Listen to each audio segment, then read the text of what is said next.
In the faraway land of Moyo, nestled between vast grasslands and towering mountains, there was a village called Nkwazi. The village was known for its vibrant culture, music, and the beauty of its sunsets, but above all, it was known for its strong connection to the spirits of the land. In Nkwazi, sight was everything. To see the beauty of nature, to witness the changing of seasons, and to look upon the faces of loved ones were gifts that everyone treasured. However, there was one who had never seen any of it, a young girl named Amina, born without sight.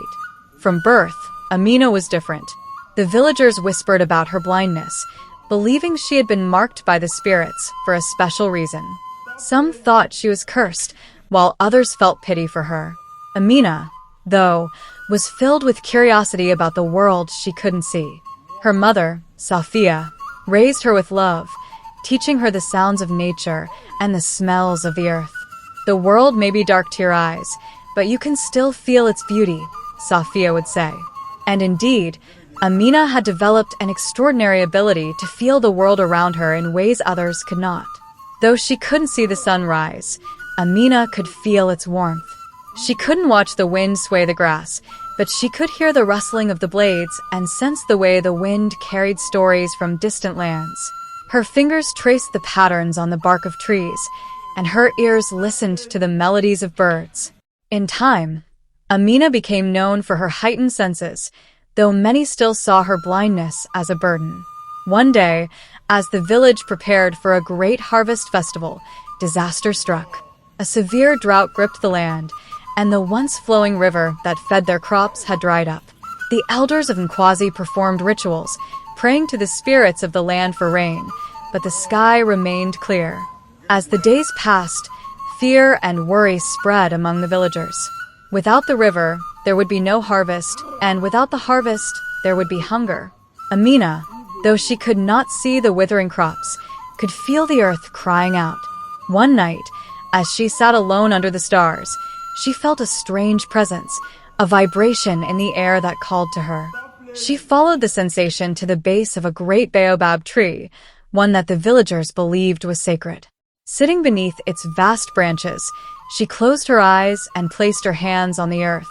The ground beneath her seemed to hum with energy, and in the quiet of the night, she heard a voice. "Amina," the voice said, soft yet powerful.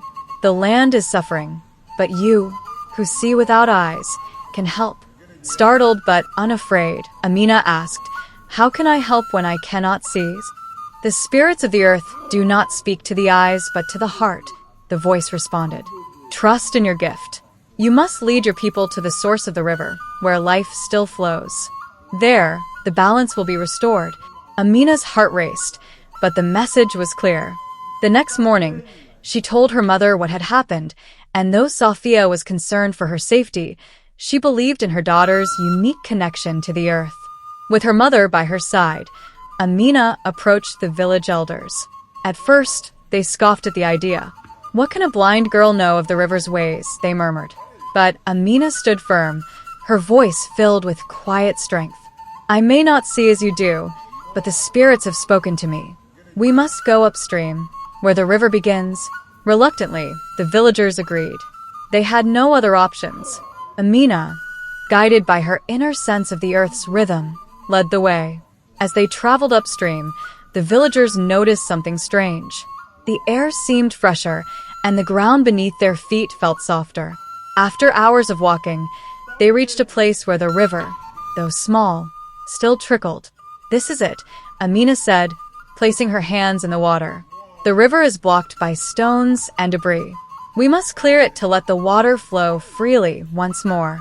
The villagers, now filled with hope, worked together to remove the stones and branches.